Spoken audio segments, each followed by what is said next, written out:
Amém. Eu sou. Glória a Deus. Eu sou. Graças a Deus, glória todo dia. Glória a Deus. Então é para nós que Deus está falando isso. Vamos prestar atenção na palavra. Diz o Senhor: o meu povo, Oséias 4, versículo 6, foi destruído porque lhe faltou o conhecimento. Porque tu rejeitaste o conhecimento, também eu te rejeitarei, para que não sejas sacerdote diante de mim, visto que te esqueceste da lei do teu Deus, também eu me esquecerei de teus filhos. Amém, queridos? Vamos prestar atenção.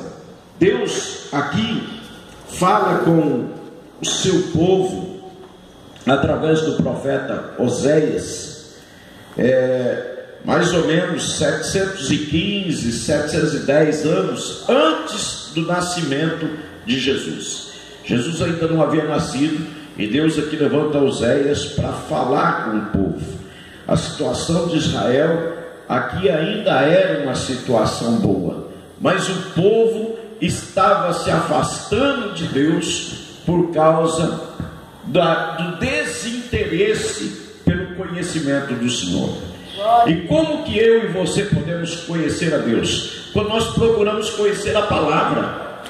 Quando você senta perto de uma pessoa que não conversa com você, e você não conversando com ela, quando ela sair dali ou você sair daquele local, você não sabe quem estava do seu lado. Você não conversando, você não perguntou o nome, não sabe onde a pessoa mora, não sabe quem é. Então você ficou sem conhecimento porque não teve um diálogo com aquela pessoa.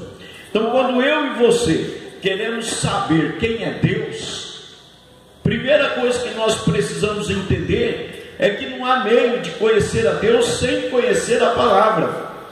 Eu só conheço Deus quando eu conheço a palavra.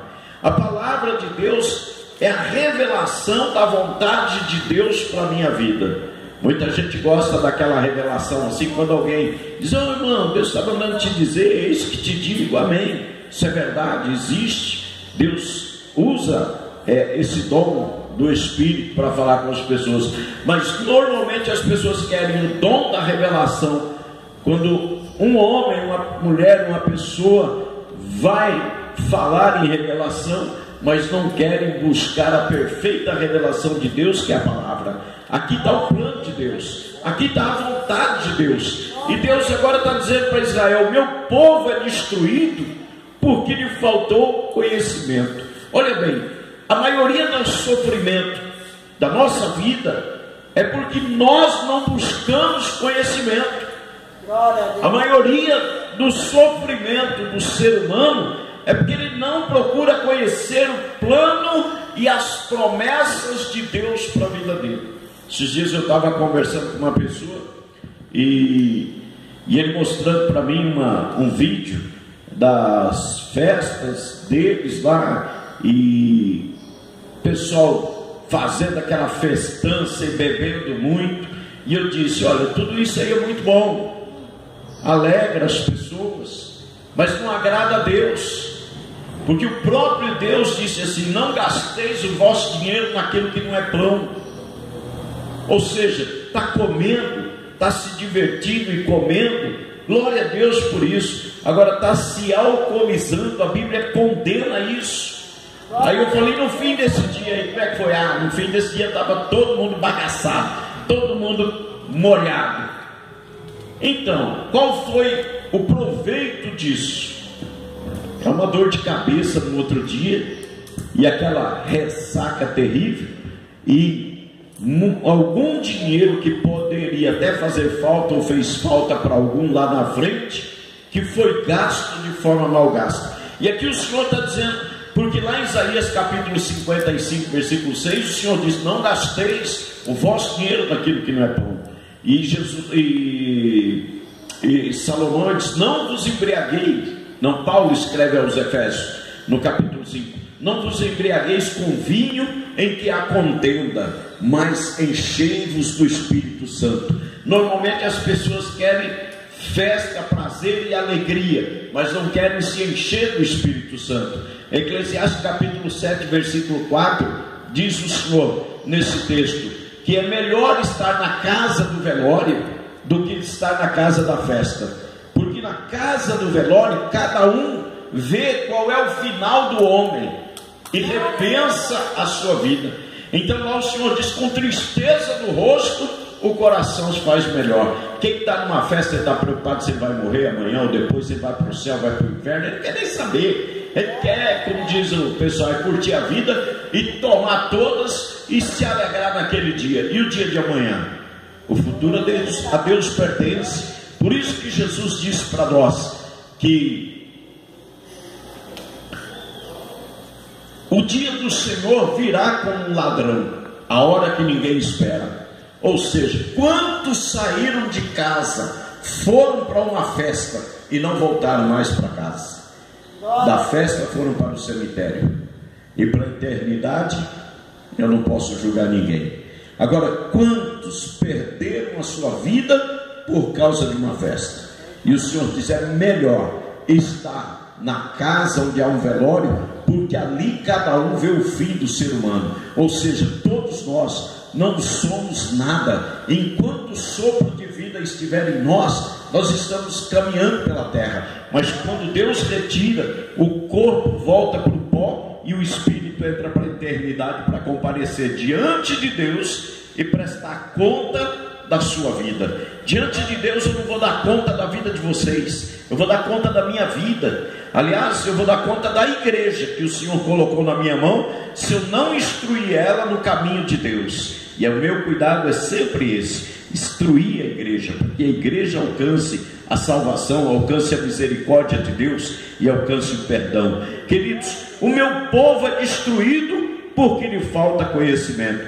Ou seja, quando não temos conhecimento, deixamos abertas as portas para que o diabo muitas vezes entre dentro do nosso lar, dentro da nossa vida, com pensamentos malignos, com sentimentos de derrota, e nos coloque para baixo. E a gente, ao invés de pensar que aquilo é o diabo que está fazendo nossa vida, nós dizemos, mas Deus quer assim. Eu encontro pessoas pela rua, nos meus dia a dia, e as pessoas dizem, pastor, mas Deus quer assim. Eu digo, não é isso, é essa a vontade de Deus. A pessoa está lá doente e naquela vidinha miserável, diz, mas Deus quer assim. Mas Deus não quer assim.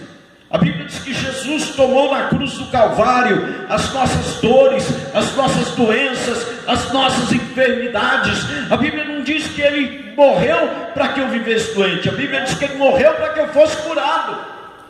Porque as enfermidades, as doenças e os males Ele crucificou, tomou sobre Ele. Por isso que o texto está dizendo, o meu povo é destruído porque lhe falta conhecimento. Muitas vezes as portas estão fechadas na vida de pessoas, porque elas não têm o conhecimento de Deus, elas não têm a revelação da palavra, e elas se conformam com o sofrimento, se conformam com a angústia, com a aflição, e não fazem nada para mudar aquela situação.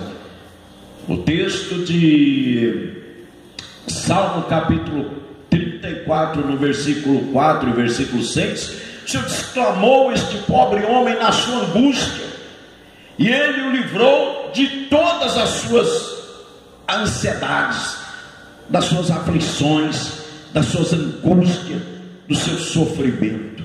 Mas o texto está dizendo, clamou este pobre homem.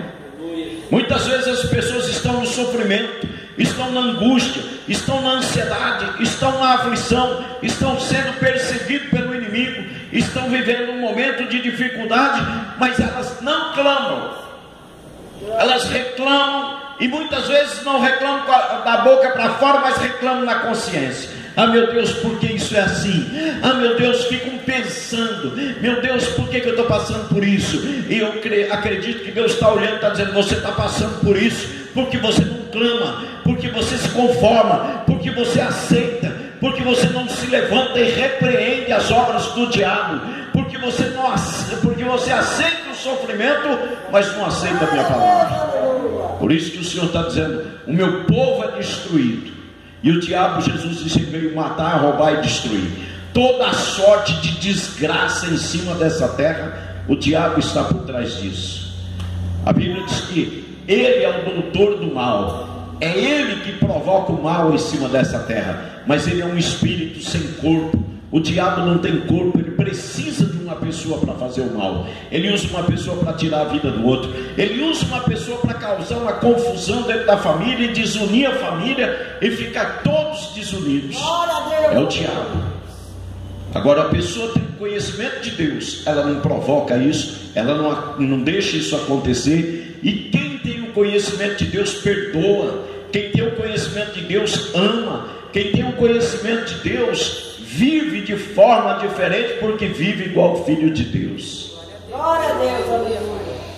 Na lei de Moisés, os 10 mandamentos, Jesus transformou os 10 mandamentos em 2. Primeiro, ele disse: amarás o Senhor teu Deus de toda a tua força, de todo o teu entendimento, de todo o teu coração. Ou seja, a minha vida, a sua vida deve ser uma vida totalmente entregue, devotada a Deus e desejosa por Deus cada dia. Mas o que a gente faz? A gente levanta e já começa a se encher dos problemas do dia a dia, começa a pensar nas nossas frustrações, começa a pensar nos nossos temores e nos nossos medos, e aquilo que desejamos comprar e não temos dinheiro, e vai ficando frustrado, vai ficando molestado pelas coisas do dia a dia, e vai ficando aceso, e vai virando um trem por dentro. Por quê? Porque a pessoa não está desejosa de Deus primeiramente, a pessoa não ama a Deus acima de todas as coisas, a pessoa não tem Deus como o Senhor da sua vida. O Senhor da sua vida são as necessidades da terra. E eu fico olhando para a palavra, e Jesus disse assim: se o meu povo, que se chama pelo meu nome, se buscar em primeiro lugar o reino do céu, se o meu deixa eu ver, peraí gente, que me deu um branco aqui. Diz a palavra de Deus que nós devemos buscar em primeiro lugar o reino do céu, a sua justiça, e todas as demais coisas nos será acrescentada. Quando eu e você buscamos em primeiro lugar o reino do céu e também a justiça, que é a retidão, é a forma correta de andar em cima dessa terra, dentro dos princípios da palavra, todas as demais coisas me serão acrescentadas. Por isso eu preciso conhecer a palavra para andar nessa terra em justiça e santidade. Nós podemos ser melhor amanhã do que nós somos hoje. Esse ano nós podemos ser muito melhor do que nós fomos o ano passado. Mas isso não depende mais de Deus, isso depende do meu querer, do querer de cada um de nós que estão aqui. Nós é que precisamos querer a presença de Deus, nós é que precisamos desejar o conhecimento. Se o meu povo é destruído porque lhe falta conhecimento, então o que é que nós precisamos fazer? Buscar o conhecimento, e o conhecimento daqui é a Bíblia, a palavra de Deus. Então ele diz agora na sequência: porque tu rejeitaste o conhecimento, também eu te rejeitarei, para que não sejas sacerdote diante de mim. Olha só, eu desprezo a palavra, o conhecimento, a revelação de Deus para a minha vida. Deus, eu te rejeito também, eu te desprezo, para que você não seja sacerdote diante de mim. E agora nós vamos entender isso. No capítulo 2 de 1 Pedro, no versículo 9, a Bíblia diz que Deus nos escolheu nele, em Cristo. Que Cristo disse: eu sou o caminho, a verdade e a vida, e ninguém vai ao Pai se não for através de Cristo. Então eu não vou a Deus porque eu sou da Igreja do Brasil para Cristo, o outro não vai a Deus porque ele é de tal igreja ou de tal religião. Nós vamos a Deus porque nós estamos em Cristo. Aí o texto vai nos orientar que através de Cristo é que nós vamos receber os benefícios de Deus. E Pedro diz que nós fomos eleitos, fomos escolhidos nele, em Cristo, para ser rei, sacerdote e profeta. Ou seja, nós temos sobre nós 3 ministérios que nós temos que desempenhar. Deus nos deu essa condição de desempenhar 3 ministérios: rei, sacerdote e profeta. O rei governa, nós temos que exercer governo pela liderança do Espírito Santo em nossa vida, governo na nossa casa, governo nos lugares onde estamos, porque onde nós estamos nós temos que refletir a glória de Deus, nós temos que brilhar como filhos de Deus, nós temos autoridade de governo, Deus nos deu essa autoridade. A Bíblia diz que Adão, quando Deus criou Adão, Deus formou também um pomar, e lá estava Adão, e Deus deu autoridade e domínio para Adão sobre tudo, sobre todos os animais da terra, sobre tudo Adão tinha domínio e autoridade, mas por causa do pecado, ele perdeu esse domínio, perdeu o governo, perdeu a autoridade, e ele foi expulso então do paraíso. Mas a Bíblia diz que Jesus morreu na cruz, aleluia, derramou o seu sangue no Calvário, desceu à sepultura, ressuscitou dos mortos ao terceiro dia, para nos restituir essa autoridade, essa unção, esse poder de governo e de autoridade quando estamos em Cristo. Nós temos essa promessa, nós temos de Deus essa promessa. O governo que Pedro fala em capítulo 2, versículo 9, na primeira carta, vós sois reis. Esse governo, essa liderança é pelo Espírito Santo. Cristo nos devolveu ela. Diz reis, sacerdote. O sacerdote é aquele que leva o povo a Deus. Eu tenho que ser primeiro o sacerdote da minha casa, governar a minha casa e ser o sacerdote. O que é isso? Levar a minha família para Deus. Toda a vida eu tive esse empenho, lutei pelos meus filhos, lutei pela minha casa, e praticamente todos hoje servem a Deus. Agora é o empenho meu com os meus netos. Tenho sido sacerdote dos meus genros, dos meus netos, da minha nora, e eu tenho uma família hoje servindo a Deus. Graças a Deus por isso. Então, amados, nós precisamos ser, irmã, vocês têm que ser a sacerdotisa da casa de vocês. O Senhor já nos deu essa liderança em Cristo. Olha lá, o sacerdote do Antigo Testamento, ele recebia uma unção, o azeite representava, simbolizava o Espírito Santo, e eles recebiam essa unção para governar, para liderar como sacerdote. Sacerdote ministrava os sacrifícios e levava, apresentava o povo a Deus, entrava no Santo do Santo levando o sangue de touros, de bodes, de cordeiros para do sacrifício, para apagar o pecado por aquele ano. Então hoje nós somos o sacerdote da nossa casa, e se não somos, temos que ser, porque um dia seremos cobrados de Deus por essa falta, por essa falha. A primeira pessoa que Deus vai cobrar de nós é: onde está a tua esposa? Onde está o teu marido? Onde estão os teus filhos?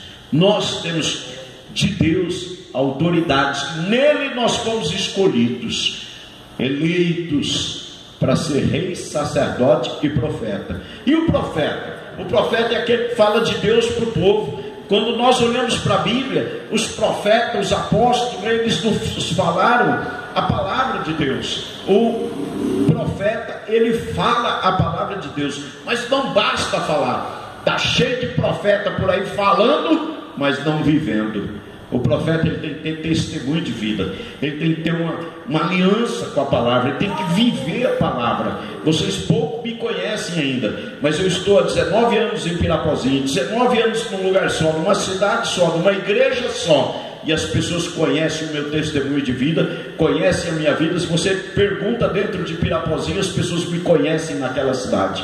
Por quê? Porque a minha vida é uma só, graças a Deus. Desde que eu cheguei em Pirapozinho, fui escolhido por aquela cidade como cidadão pirapozense, ganhei um título na Câmara. Por quê? Por causa do meu trabalho, por causa da minha vida, por causa da minha conduta, por causa da minha maneira de me portar dentro daquela cidade.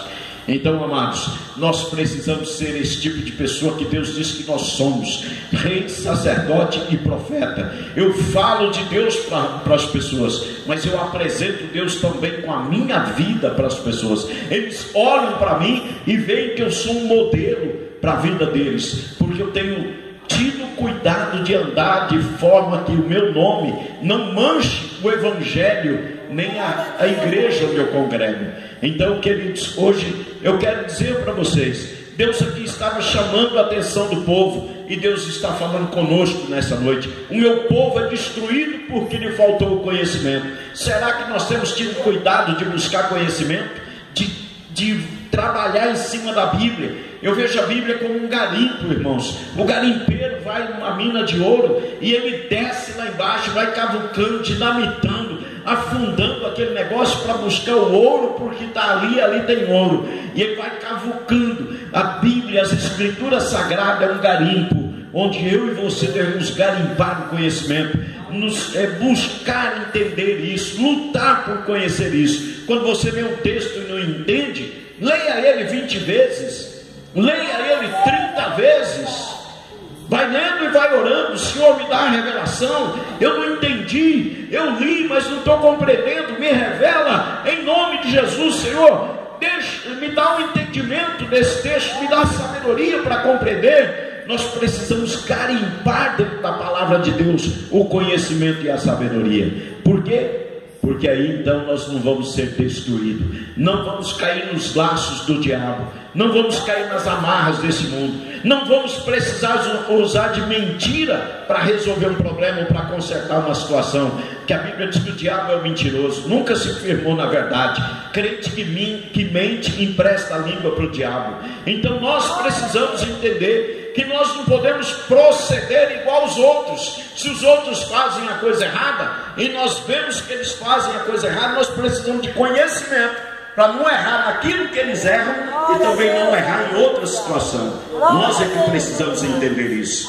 Quando nós entendemos isso, nós começamos a chegar mais perto de Deus, viver melhor, porque a presença de Deus começa então a nos encher com paz, com alegria, com saúde, com prosperidade. As coisas vão acontecendo. O Senhor diz: buscar em primeiro lugar o reino do céu, a sua justiça, e todas as demais coisas vos serão acrescentadas. Serão acrescentadas. Não precisamos correr atrás das demais coisas, elas virão até nós, por causa do nosso empenho e dedicação.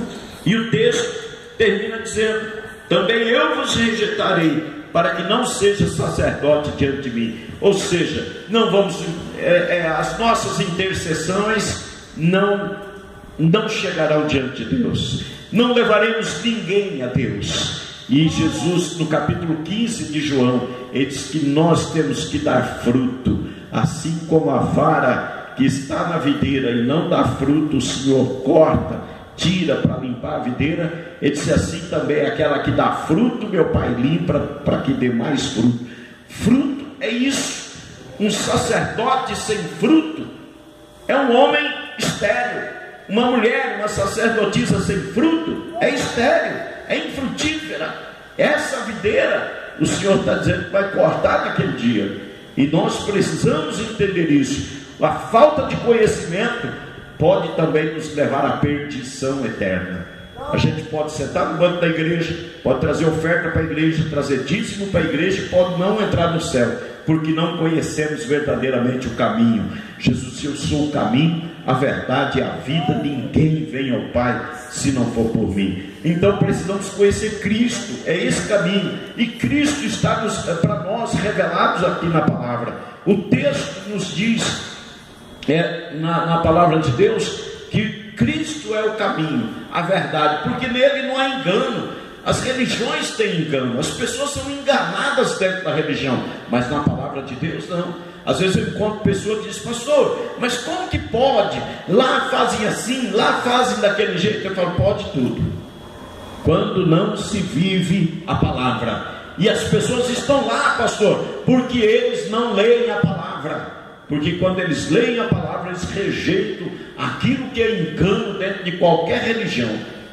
Então nós precisamos conhecer a palavra, não é criticar as igrejas e os outros. Porque quando nós conhecemos a palavra, nós sabemos o que é certo e o que é errado, e nos posicionamos sobre a Escritura. E o texto agora termina o versículo dizendo: para que não sejais sacerdote diante de mim, visto que te esqueceste da lei do teu Deus, também eu me esquecerei de teus filhos. Preste atenção, que coisa séria.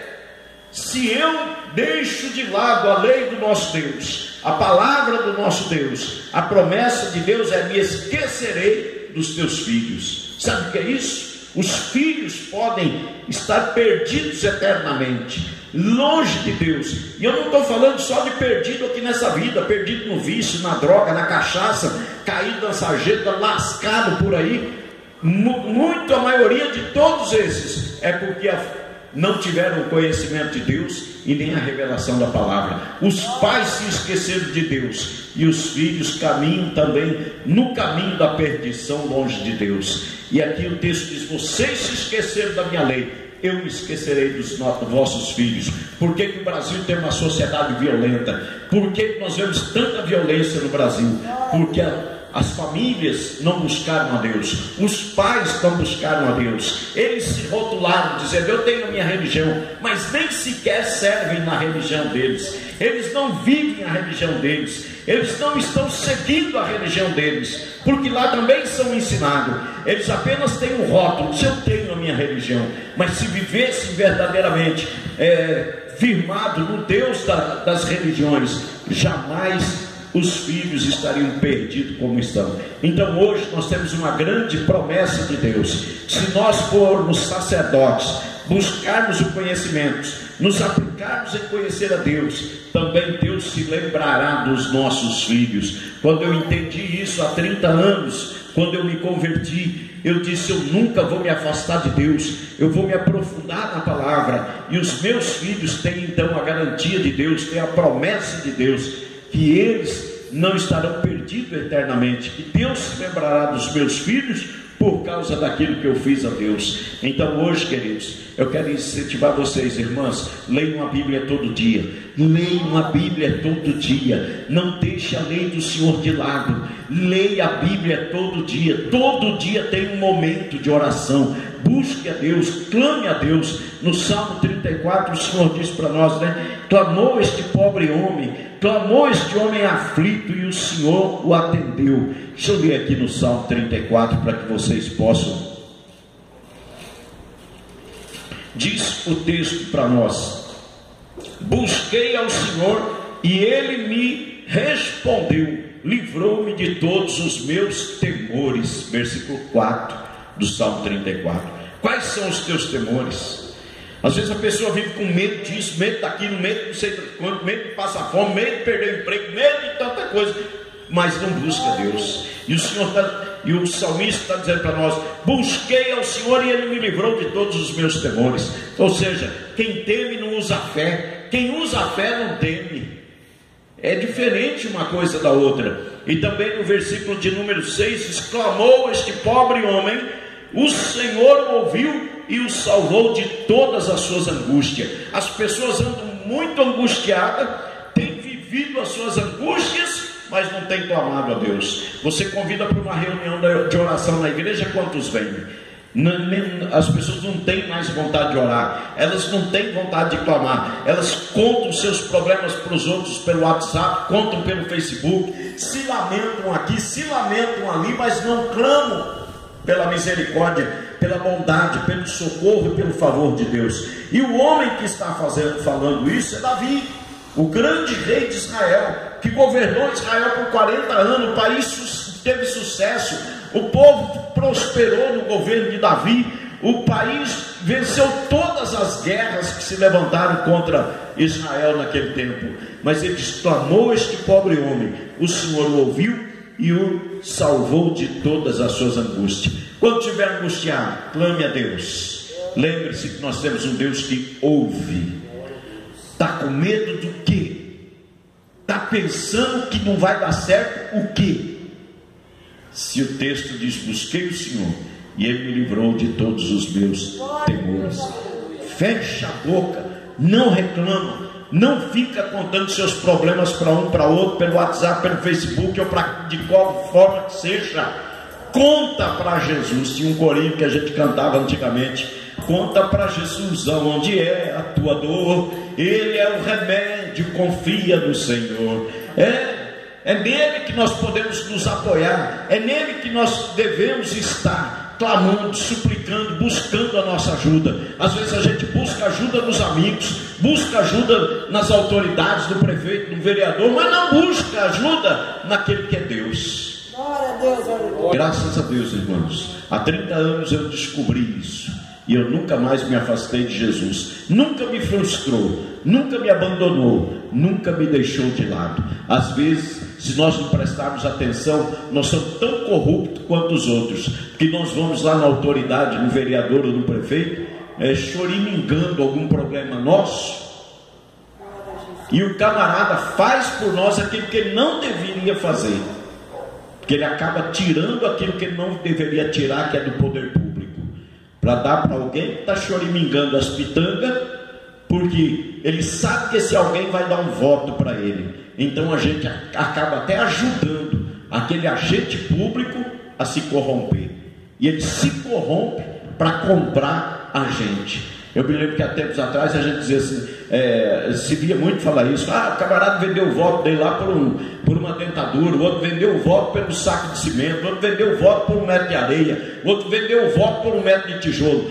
se corrompendo e ajudando a autoridade a se corromper. E nós, como cristãos, não podemos proceder assim. Nós devemos orar e confiar em Deus, porque Deus é o nosso refúgio, fortaleza, socorro bem presente na angústia. Se Deus é socorro presente na angústia, na hora da angústia nós temos que ir a Deus, e não temos que ir a homem nenhum, porque Paulo diz que a obra da carne é confiar que um homem, um ser humano fraco, falho igual nós, pode suprir as nossas necessidades, e não Deus. Então muitas vezes, ao invés de jejuar, orar, se ajoelhar diante de Deus com fé e clamar a Deus, a gente vai buscar num outro ser humano fraco, falho, aquilo que nós estamos precisando. E nessa noite eu quero lembrar vocês do que disse Deus: o meu povo é destruído porque lhe falta conhecimento. Vamos buscar conhecimento de Deus, vamos nos fortalecer em Deus, e muita coisa vai mudar em nossa vida no ano 2019. O ano vai ser novo se nós tivermos atitudes novas. Se nós tivermos as mesmas atitudes, irmão, do ano passado, o ano será novo, vai ser igual ao ano passado. O ano só é novo quando eu me renovo através da palavra, quando as minhas atitudes, Henrique, são novas. Aí o agir de Deus, o mover de Deus sobre nós é novo, irmão Rose. Mas quando as minhas atitudes são as mesmas do ano passado, eu estou vivendo num outro ano, igual eu vivi no outro ano. Então a vida minha vai ser velha igual foi no outro ano. Como é que nós vamos terminar 2019? Do mesmo jeito que terminamos 2018? A decisão é nossa, a escolha é nossa. Sou eu que faço escolha sobre a minha vida, e a partir das minhas escolhas, das minhas atitudes, então vem o mover de Deus sobre a minha vida e sobre a sua. Amém, queridos? Glória a Deus que nos deu essa palavra nessa noite. Glória a Deus pela sua vida. E eu quero agora orar com todos vocês. Vamos nos colocar em pé, vou estar encerrando. E